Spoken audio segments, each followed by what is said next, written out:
The first time I watched Jujutsu Kaisen, I was like, that was fun. And then I forgot about it. At the time, this was late 2020, mind you, I was a bit preoccupied. I was going, ooh, Hakudama Drive, ooh, Wandering with Elena, oh my god, Alright, that was a good season. What was that Naruto show that was back there? I should really go back and watch it again. Oh my god, wait, is that ReZero? Oh my god, Mushoku Tensei, slot! I was a bit distracted. Anyways, when I got around to it, I thought season 1 was alright. The power system and fight scenes especially stood out to me. This doesn't mean I fully understand it, but I did enjoy nodding along like I do. As far as I know, its power system revolves around cursed energy, which is a manifestation of negative emotions like fear or that really bad vibe you get when someone uses a urinal next to you. You have your sorcerers who can utilize that energy, non-sorcerers who can't, cursed spirits who are cursed energy incarnate, and these assholes that spam emotes and teabag you after killing you on the fucking McDonald's Wi-Fi. And from that you get an interesting variety in techniques and strategies here, like jumping people.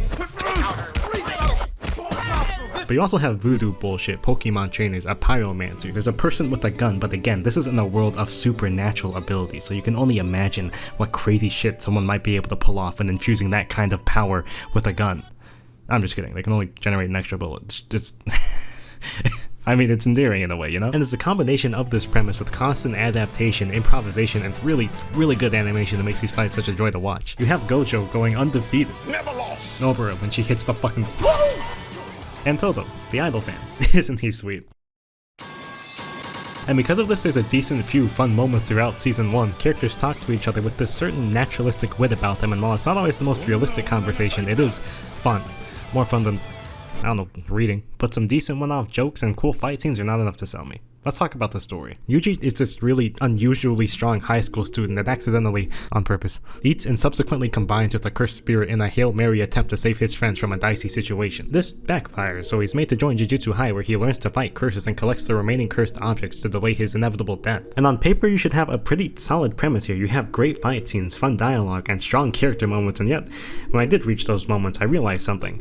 I didn't really care. In fact, I started laughing at this one scene because they started laughing at Yuji, and I thought that was pretty funny. I can never shake this lingering disconnect I felt when watching it, and I think that's because its pacing was kinda just a little bit shit for its characters. Season 1 always seemed a bit preoccupied with getting me to the next big event or the next big fight instead of giving these characters a moment to fucking breathe. Going back to Yuji's rage, it was actually a pretty cool scene, but that's pretty much all I thought when watching it is, oh, this is one of the cool moments of the show. The trick to a scene like this is playing into Yuji's relationship with Junpei as well as his nature as someone who doesn't want to kill another person. Both of these spaces are masterfully covered in 2 separate 3-minute scenes where he talks to Junpei about it. Isn't that wholesome? Already, the relationship wasn't being explored past a surface level, and though Yuji says he doesn't want to kill anyone, we don't really see that in his other encounters leading up to this point. The first encounter he had with a special grade, he was agonizing, and I get it actually, that was a bad example, I think it's fucking weird. But he didn't really react to watching Gojo tear Jogo, a sentient cursed spirit who is capable of speeching his head off either. You need to establish the norm, the baseline, and I think the closest we got to that was when he learned the cursed spirits he fought were formerly human. Mahito is a special grade cursed spirit, who we only ever see being evil up to this point, so to say, the next words that left my mouth made everything I said last episode feel like a lie. Kinda felt a little bit hollow. The dynamic between the main trio isn't that much better than his relationship with Junpei either. The first mission we see the main trio go on, for example, lasts like an episode and a half, and they only spend a quarter of that time together before they're separated. Yuji and Megumi have some moments together, but it never feels like we get to see these characters properly grow off of each other. It's just implied. I don't even think these 3 are friends. They do have more meaningful interactions in the last 4 episodes of the series, but the fact that they are either always separated or immediately split up in the other 17 episodes felt kind of too little too late at this point. I just wasn't invested in these dynamics anymore, and they certainly didn't feel earned. Compare that to a character like Nanami, for example. This guy gets minimum 3 episodes to carve out his dynamic with Yuji, and even more than that is spent introducing us to what he's all about. Personally, I really like Nanami, but he is a side character, so it feels a bit disjointed when he or even Todo are getting more care than the main fucking cast. And I think that for me is what made the show more fun before it was anything else. I didn't really resonate with the characters in the way I thought I should have, but it turns out that I was in the minority. Seemingly overnight, this show blew the fuck up. YouTube, Twitter, even in my own friend circles on Discord. Jujutsu Kaisen had taken the anime community by storm and become inescapable. This show was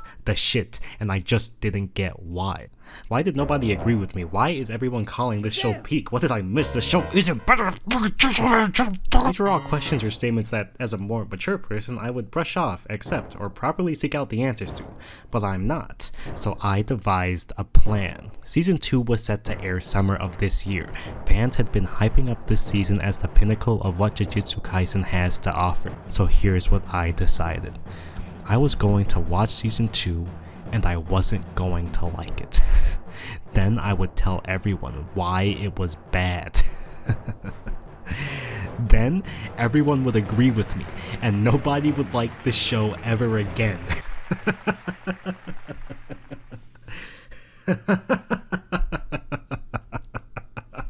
This was a bad plan.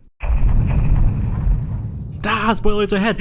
Hidden Inventory arc kicks things off with a young Utahime and Meimei. They're on the way to investigate a rundown mansion connected to a string of disappearances that are probably because of a cursed spirit. The rain creates this dreary, grim atmosphere that perfectly complements the inside of the mansion. It's old, abandoned, and bedraggled.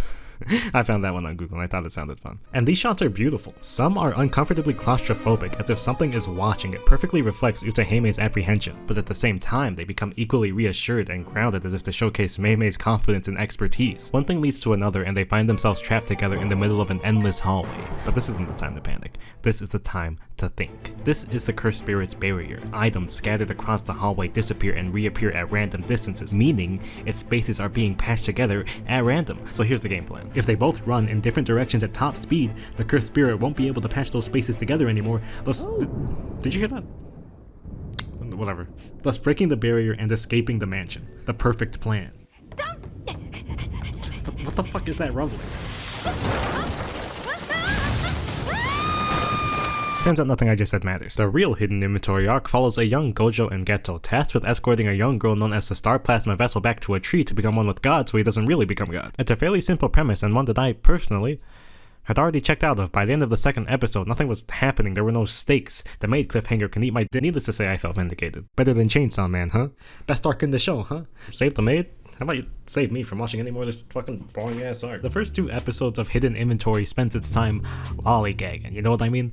Lollygagging. Oh, here comes a big fight? Exactly, lollygag. Nobody is taking this mission seriously. The show isn't even taking it seriously. It takes on this more lighthearted tone where consequences seem to not exist. The main antagonist is introduced in Adam Sandler attire and gambling his life away. There is just so much noise thrown at you that eventually you just kind of tune out. But when it finally does push through that static and reach those paradigm shift moments, that's when Hidden Inventory hits its stride. When its overarching plot points finally converge and suddenly consequences are not only feasible, but now playing out directly in front of you. What the? Oh shit.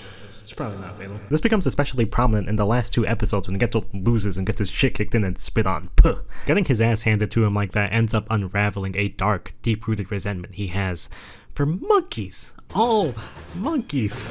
That dude's just racist. Geto's downfall is probably my favorite moment in all of Jujutsu Kaisen. It's the first time we see the show really dive into a character and their internal struggles. The deconstruction leads you through Geto's mind every step of the way when the doubts start slowly creeping in, settling, and eventually cementing themselves as his new worldview. This is probably the most focused character development we've gotten up to this point, and I only wish it had lasted longer than 1 episode. So many key points take place in so little time. These pieces are all in the right place, but it's pretty easy to lose a sense of coherent timing for these events when they all transpire back to back to back within 7 to 10 minutes. One minute Geto's talking to this uncannily optimistic underclassman.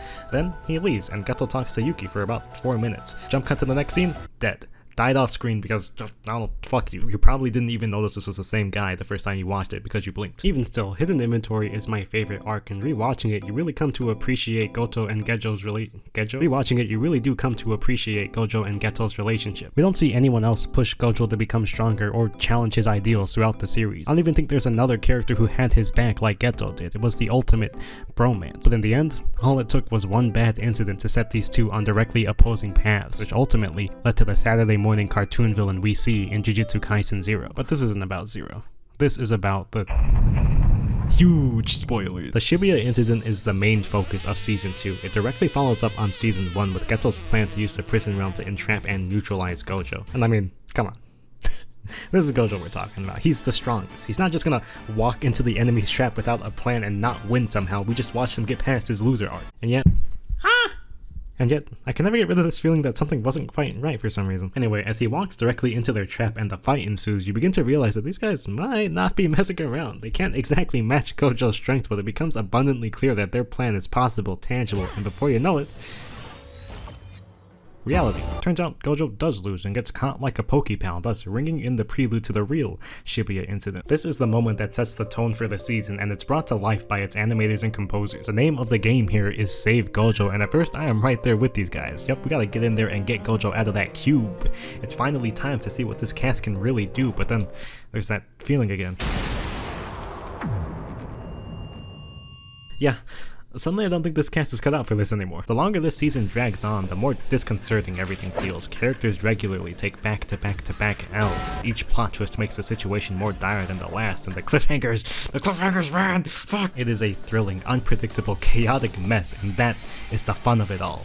The fight scenes in Season 2 are on another level. These are giving Demon Slayer a run for its money. It's like watching Dragon Ball Super Broly, but for every single individual fight. All of this in spite of the fact that MAPPA as a studio is imploding in front of us. Animators were out here being worked to the bone, finishing mere hours before some of these episodes aired, and yet we still got this level of quality. I can only imagine what this would look like if it were actually finished. Now the story? You want to know about the story in Season 2? Well, it kind of goes like, oh shit, oh what the fuck, oh yo, what the fuck is all, what? And then it goes,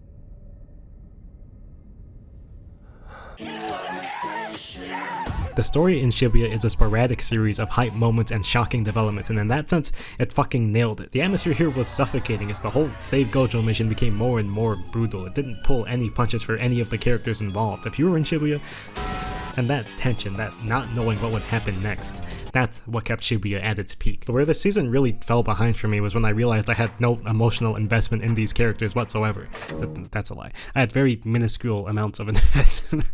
And I think a big reason for that is the sporadic storytelling. It kind of became a double-edged sword here, especially in the second half of the season. There was a lot of crazy shit happening, but as soon as it would happen, it just kind of move on. There was no time to let these things sit and marinate. Characters and plot points, new and old, would be phased in and out on a whim. And I don't think it'd be such a big deal if we got to spend more than one season setting up all of the elements involved. It's like if we got Iron Man, maybe the first Avengers, and then they just skip straight to Infinity War.